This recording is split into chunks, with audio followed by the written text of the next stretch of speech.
structured us. We hopefully have a professional sounding podcast this year because your girl learned how to use recording technology properly. I'm actually really proud of myself right now. We just figured that out about 30 minutes ago. It looks like a studio in here now because I've got blankets up to deafen the sound. The light is in place. Hi, welcome to the Musical Lens Podcast with me, Alex Allegra. And Katie Fee. And this is our first episode back. Yes. First recording back. We have a whole bunch new planned for you this year. So, kind of a rundown of things is that we're going to do 4 episodes a month. Even if there's a 5th week, we'll figure out what that 5th week might be in the future. But for now, it's going to be 4 episodes a week so that we don't lose our fucking minds. Yeah. And we're going to have some guest speakers once a month now. Widening the lens, if you will. Yes. We're going to have our inventory series. We're going to have history episodes a month. And then each top of the month, we're going to start with catch-ups and new music and questions that you guys might have. Because we already have a couple questions and like some exciting things for this year. And, but first, let's say hi, Katie. Hi. Hello. How are you? Good. We already learned my word is balance this year. What are your resolutions and new things since you didn't have ones last time? Oh, well, I still don't do a word. I've never really done No, the that's word fine. thing, I also didn't think words were like a thing. I thought it was stupid until I started just having them and I was like, I guess I kind of have a word every year. Yeah. Yeah, I do like a reflection journal thing every year on New Year's Eve, and then set goals and stuff, but I don't do like a word, but yeah, just Any kind of goals you would like to share with us? similar to most years is just continuing to grow musically. I want to release music this year, improve fiddle is an ongoing goal, which I mean, you want to continue to grow every year, so I guess that's a thing. Yeah. Oh my God. Smack that. That you can hear the echo of. But yeah, just want to release more music this year and kind of get back into the content game, so to speak. I know I kind of took a break from doing the daily posts and stuff last year. I don't necessarily want to jump back into that because I don't want to have burnout, but kind of ease my way back into doing a more consistent posting schedule. And I want to play more shows. I got to work on figuring out some of that, but would love to do more shows that are full band and travel and all that this year. So. For sure. Speaking of new things that people have asked from us, we have gotten a comment or two about maybe creating some kind of accountability for new posting things. And we want to create a community here, so don't get me wrong. We do want to do something like that, but we also want to be very mindful. This one's probably going to be for like the serious people, like not the casual, maybe I'll post like people that actively want to get better and strategic about what they're posting. Yeah. So whether that be an email or a Facebook group or a Discord group, we are trying to figure that out at the moment. But we have a lot of ideas for it, so thank you guys for suggesting that. And we'll put up a poll sometime when this episode comes out asking how you guys would like that information presented. It'll be a little bit before, obviously, it gets going, so maybe like start of February, since we have our January pretty... What month were you about to say? What? Sounded like you starting Sep, and then you... Yeah, going I to kind of September. did, but I was like, it is the beginning of the year, not the end of the year. Where are you in time and space right now? You know what? I'm actually the most, like... This is tangent. I saw someone who's already, like, mad. I don't know why. Someone's like, why are you mad already? It's January 2nd. But they're, like, saying, like, just how time goes fast and stuff. And they're like, at this point... Happy New Easter, 4th of Halloween, Thanksmas, or something like that, and put them all in one. I was like, that was so well done. I was like, yeah, that's how 2025 felt. It just went. You know what? The first day, December 31st. January was 60 days long, but then after that. December 31st, I got a massage. Thanks. Okay. My mom got me a Christmas gift of a massage, and I said, I already wanted one, thank you. And then I said, and the guy was like, is this a Christmas hangover, or is this New Year vibes? And I was like, I am taking this as a moment of like letting all the bad energy out of 2025 and just going into 2026 refreshed and renewed and all this stuff. So I was like, this is just letting the energy, and I'm not going to dwell on it. I'm just going to let the energy that it was be as it was. And apparently that seems to be like a lot of consensus is that 2025 just was whatever the fuck that was, and we're gonna move forward. I'm trying to figure out with the whole balance thing of like not getting too many things, like just really focusing on the things that like I want to put money and time into and stuff. And so like my strategy going into this year is very much like prep everything in the first couple months, Right. So that I literally, my music, all of my like things while I'm like busy with like my photography and those kinds of things, my music and stuff can kind of just run itself. Like Right, yeah. I'll have content planned out. I'll have, even if I'm like so busy that I don't have time to have everything, I have a lot of content prepped in this early months that I can just have things on deck ready to go, and then I'm not missing a beat. But y'all will never know, because I really feel like 2025 was the year I really saw like the whole magnifying glass of like what social media was and how like it really is like nothing that you think it is, because I usually see a lot of like the bullshit of like I can like say, oh, there's something behind, like those are fake posts and all this stuff, but like this past year I feel like everyone put on such a good little like mask to like show, oh, I have my shit together, when no one did behind the scenes. So I really got caught up and really like downplayed my success and my self-worth and a lot of stuff. So this year we're not doing that. We're gonna power through, and we're gonna turn 27, which I fucking hate, but it's okay. I've been 27. I already haven't catching turned up. it yet. I just had a weird year in general too, just with my dog. I mean, my dog's health stuff started the day after my birthday, literally. So I mean, it was just a year and a half, and so this year, where's the wood? It should be good. There's a guitar over there. I know, if you can it's a reach little it. far away. But yeah. Yeah.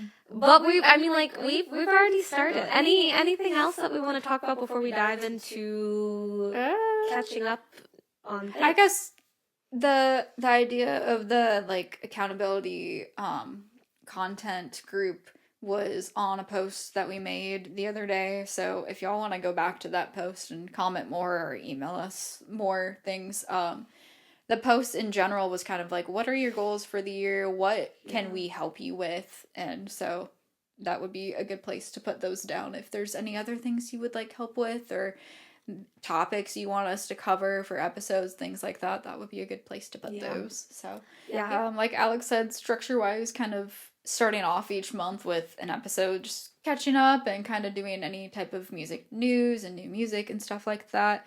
Was there anything in particular that you saw and wanted to cover? Otherwise, I have stuff I kind of I mean, obviously the time, they always say that like the music industry, if you know, always shuts down for the last 2 weeks, from December to January.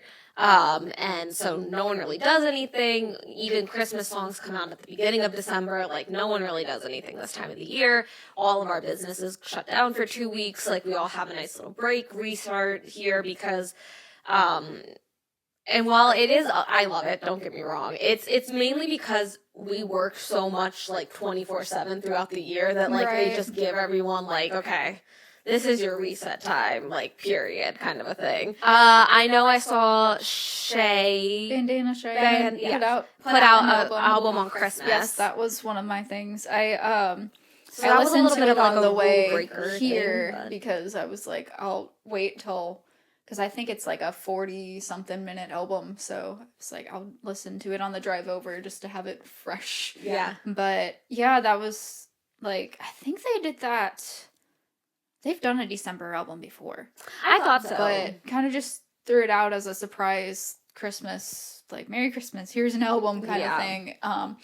And then I don't think I saw the post till I saw it on Spotify and then saw the post later that they actually put out a single that is not one of the songs on the album yesterday. So I don't know if it was kind of like a thought process of like writing so many songs and wanting to share them, but not necessarily having the time and money to produce them or what, because I didn't know going into listening that it's just like guitar vocal. Sounds like it could be like, honestly, could it even be like a polished up voice memo? I'm not sure. Like a one mic take kind of well, they definitely do a lot more like folksy-esque type songs now, so yeah, I just wish that the mixing was a little turned up, just from the aspect of like, as an album you can just crank the volume if you're listening to the album only, but if it comes in like a shuffle with other songs, you're gonna have volume issues of having to like turn it up for the song and then turn it back down before your ears get blasted with the fully produced song that follows it. But yeah, it was giving Joy Williams vibes a lot, I feel like, with the vocals and just the overall sound. Very, and I don't know if people are familiar with Joy Williams, but she's one half of the Civil Wars, which is no longer a duo, but they're probably more well known than the individual artists of the pair. But yeah, that's kind of the vibes I got. But yeah, it's good. And then it's good.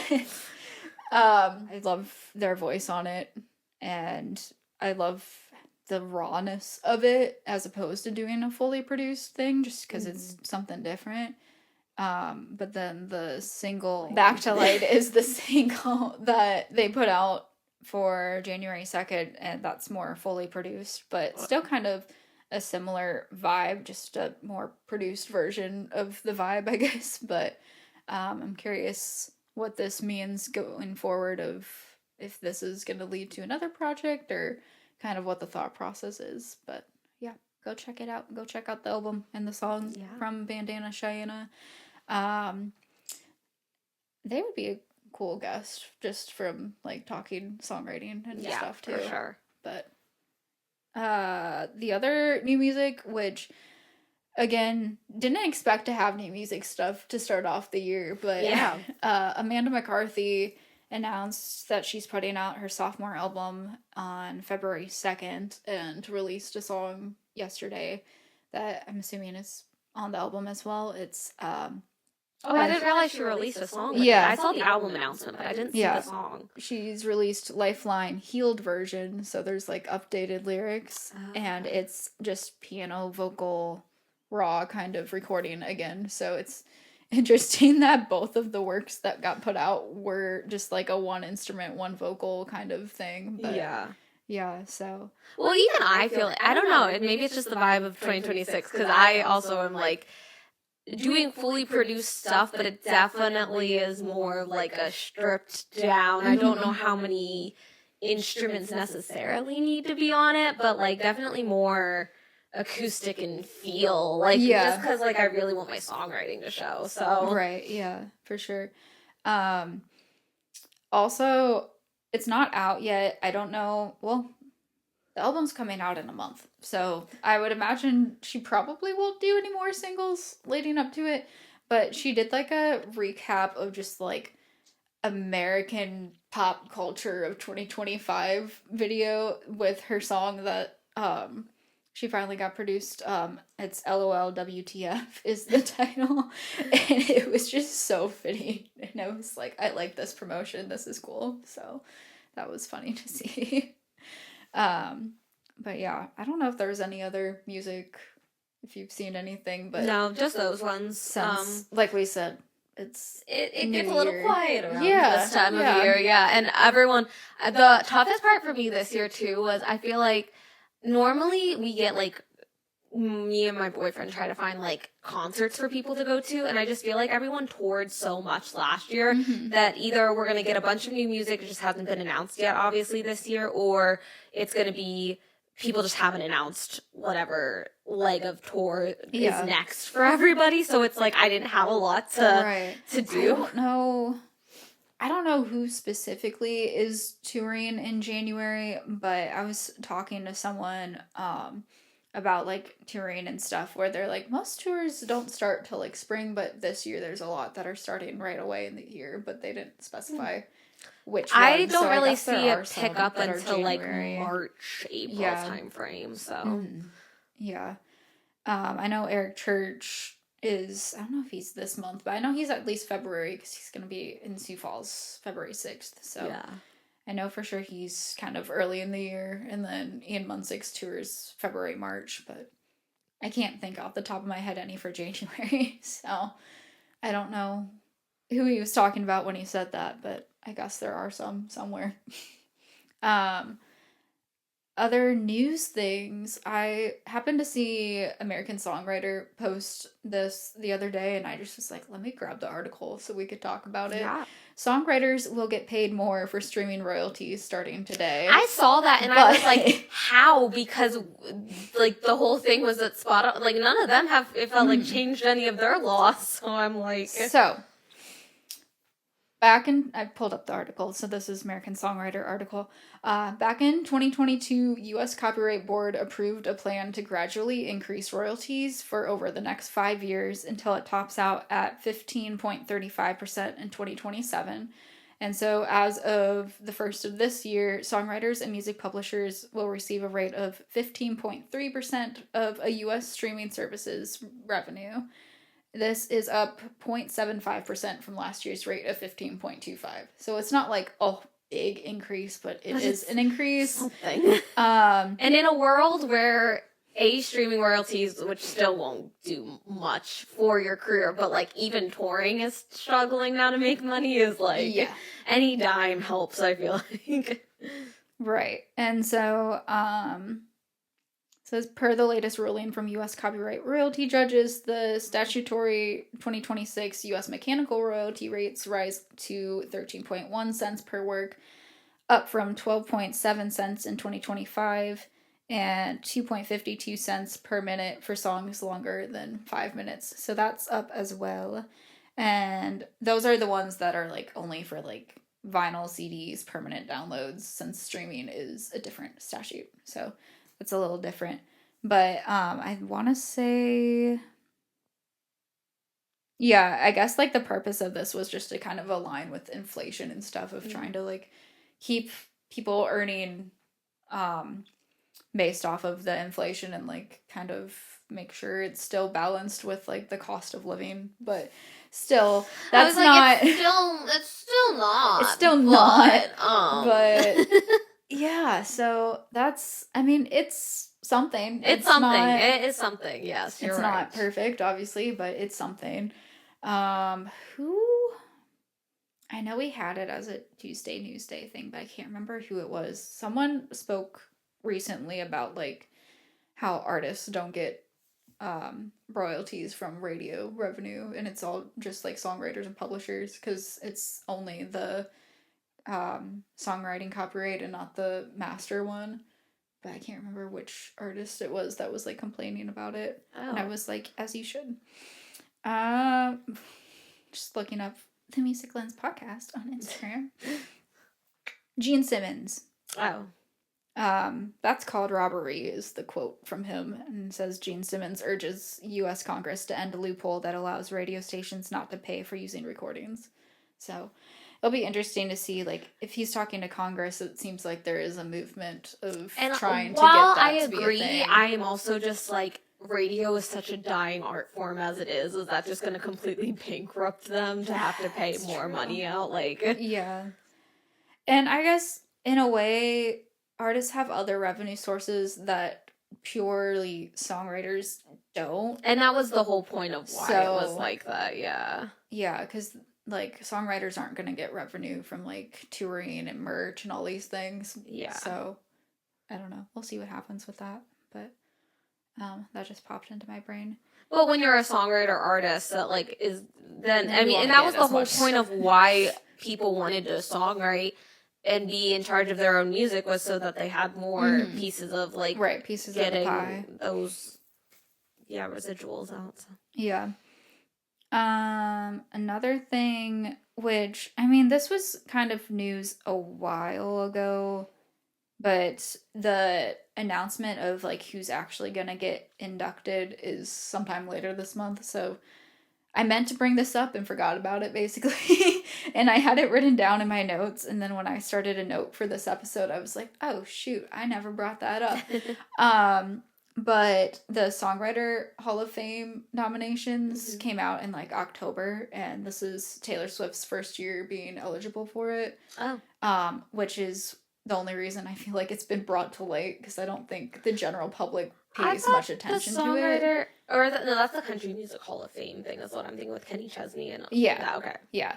So the Songwriter Hall of Fame induction, it's like a songwriter needs a notable catalog of songs, and they become eligible 20 years after their first commercial release. Oh wow! And so Tim McGraw was out in 2006, and so 2026 will be 20 years. So you're able to like put yourself in the nomination process, or your team or whoever, I guess like the year leading into that year.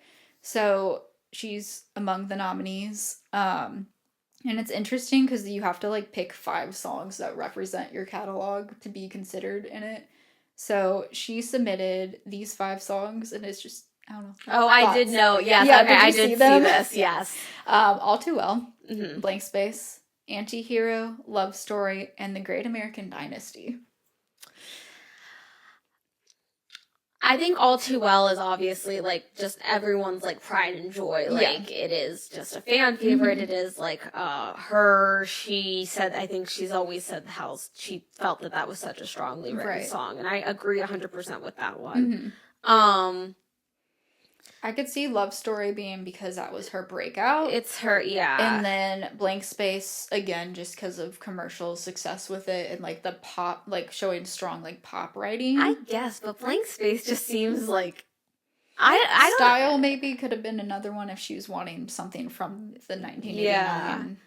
Anti-Hero is a great song. It did really well commercially. Yeah. It showed a different vantage point of her. Everyone will say that is actually a very insanely well-written song, and like it's so and I get that one. I feel like Last Great American Dynasty was like she wanted to pick something from like that genre area of her catalog, because all the others are more like commercial, so to speak. And I will say that, I mean, it's hard to pick 5 songs out of your whole catalog that like do especially something when you're like so prolific. That's incredibly like difficult to do. I would have grabbed something though, maybe from like Tortured Poets personally, something like Love of My Life or Smallest Man Who Ever Lived, one of those two. Yeah. And I think The Great American Dynasty is like a very much a songwriter thing, and it's not like about her. It's like a songwriter storytelling type song. So like that makes sense why she would grab it. I mean, you could say like all of those have great merits, exactly like to why she would have chosen those ones. The only one that really sticks out for me is Blank Space. I'm like, I don't know why you chose that one personally, and maybe Love Story, just because I have seen people say that Love Story is not actually a very well written song. It's just has this like huge commercial success. Yeah. So maybe like You Belong With Me if she wanted that era of things, or I feel like Love Story is probably the better of the two, though. Or I would have chosen Teardrops on My Guitar, because like I guess I don't know, but yeah, it'll be interesting to see, since this is her first time being eligible, like if she'll actually get in this year or if it'll take a couple tries. Yeah, I think it just probably depends on who has come before her that needs to receive that award personally, and then there's a lot. I don't want to count, but so they have songwriters and then they have performing songwriters. So they do have those 2 distinct categories. I haven't paid attention in past years of like how many they do of each or anything like that, but some of the people are like Walter, oh no, why did I decide to say names, of Afanasieff, who wrote All I Want for Christmas Is You, and so that's one of their songs. Trying to find other people that are kind of like know the songs. Andreas Carlson, I Want It That Way, Bye Bye Bye, It's Gonna Be Me. Like, so. No, and that's the thing guys. Is like, you have to, I mean, Genie? a songwriter's catalog is sometimes like, Yeah. are they the greatest songs in the entire world? Maybe not, but like, and that's Well, the toughest. But it's commercial success. It's right. like all this stuff. What you weigh, if it's like songwriting, like craft versus like commercial viability and stuff. Jeffree Stel is also on here, which is What Hurts the Most, My Wish, Knee Deep, are a couple of them. I feel like there was and the other thing too is I think a lot of people, songwriting gets into this like battlefield of sorts because country versus like a pop song are two different art forms, and people like to compare the two a lot, and it gets a little frustrating because that's why I have trouble with it, especially here in Nashville when we have things like the Bluebird and those kinds of things that run like songwriting type contests, and it's like they're picking songs that are kind of just like retellings of a lot of similar themes. Yeah. It's like it kind of goes with the whole like AI, it's a truck song and all this stuff, but it's like, but sometimes it really is that. So it's like hard to compare because it's not apples to apples comparison. When comparing different songwriters, it's like apples and oranges. So it's tough to sit and like be a judge of a songwriter, I think, personally. Like there are things that are like, and everything is so subjective. I don't know. It's tough. There's still more songwriters, but I'm not going to go through all those. But performing songwriters as well, they have like Gene Simmons and Paul Stanley of Kiss are on here. Kenny Loggins, Sarah McLachlan. Pink is on here. I like how they put Alicia B. Moore and then PKA, which I don't know if that's like performing as, I don't know what the K is. But Pink's on here. LL Cool J. Charlotte. 3 of the people from the Go-Go's. Sorry, I don't want to try and pronounce names. Or performer known as. Yeah, probably. Performer known as Pink. Glitter in the Air, Just Like a Pill, Raise Your Glass, So What, and What About Us are the ones she put on there. Fantastic songs. Glitter in the Air is like one of those songs that like I forget about it, and then when I hear it, I'm like, oh, I forgot how like. Yeah. Rock and Roll All Night, I Love It Loud, Calling Dr. Love, Shout It Out Loud, and Christine 16 are the ones for Kiss. But it's like, in comparison of like, are those the most prolific songs in the world? No. But do they have like a historical kind of context in like the world of pop culture? I mean, yes. Like, so it's like, again, it's just, I feel like it'll be more like okay, these people should be nominated before Taylor is nominated kind of a thing. Like, or rewarded. Yeah, because she's already nominated, but I don't know how many. Does it say anything? Wonder if I could find. Here we go. We're going to go to inductees 2025. It varies per year. Because 2023, there were only 5 people. Oh. But it looks like. Oh, Ashley Gorley got in last year. 13 people got inducted last year.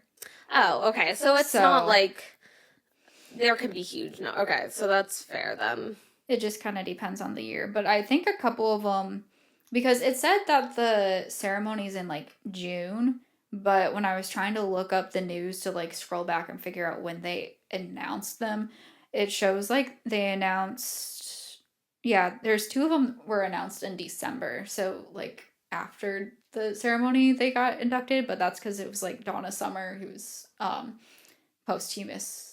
Is that how you say posthumous induction was how she got in? Okay. I guess just like after the fact. I don't know why that got added.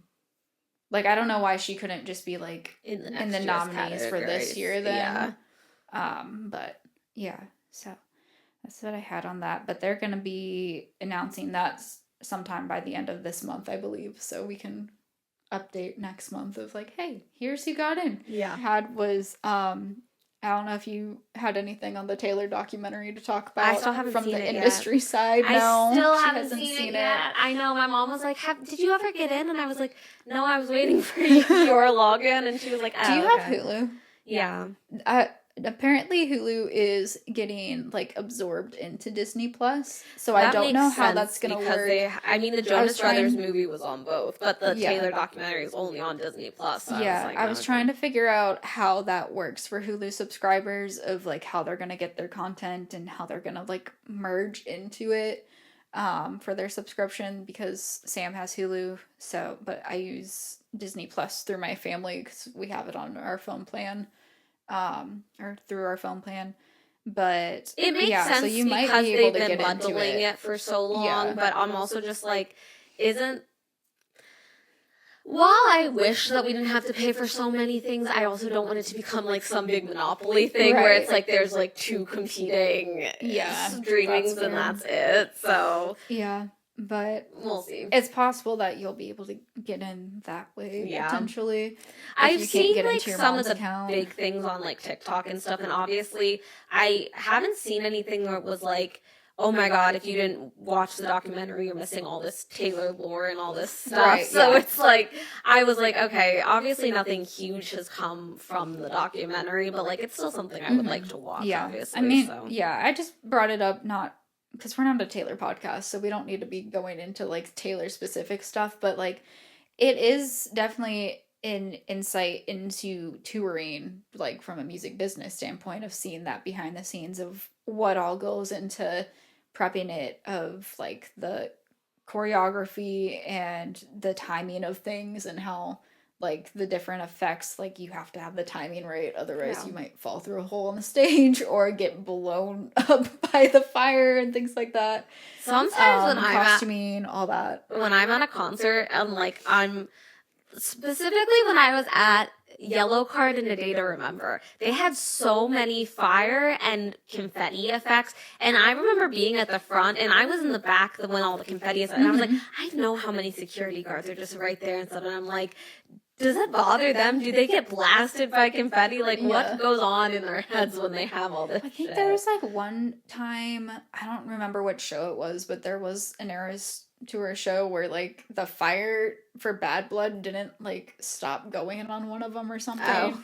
And also just people talking about feeling the flames and the heat of them. Well, we could feel it all the way up yeah. at the top of the Nissan That's Stadium. true. Like, Yeah. I don't get how you're like right next to them. Like, Also, speaking of confetti, I saw apparently people volunteered to throw confetti, and it's like hand thrown for the ball drop in New York.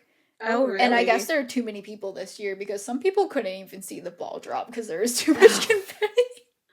It's like, okay, that's fine. Interesting. Yeah. They also had my TikTok has a lot of people who were on Broadway for the countdown and expected fireworks. I'm like, no, there's no fireworks on Broadway for New Year's. Like, I don't know if people just didn't do their research before making the trip. Or someone made a trip to see Megan Maroney, and hers was a pre-recorded thing. So I didn't know that. I thought hers was just read live on. It was in one of the bars, and I just or it was assumed live at a bar versus like it wasn't. At It wasn't on Bicentennial. the stage. Yeah. So like, if you're ever coming to Nashville for New Year's Eve, like you gotta read all the details about like when and where artists are gonna play, because it's not all at the one place. Yeah, normally it gets announced like the big headliner people, and those are the people. Like if you're gonna come because those people, because those are probably the ones that are gonna be on stage live. Lainey, Bailey Zimmerman, and Jason Aldean. Yeah. So.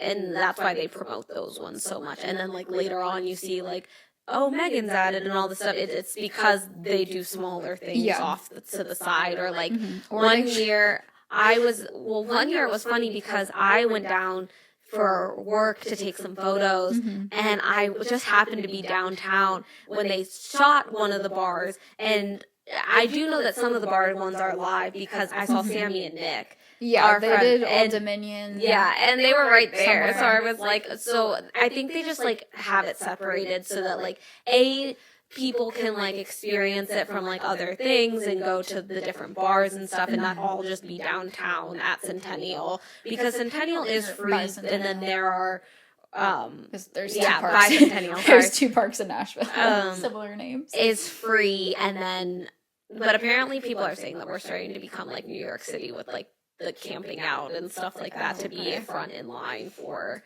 when that opens up and stuff. And they do open them pretty early compared to when the music starts. So yeah. Makes and sense. this year they had a little sober area. I saw that. Okay. Yeah.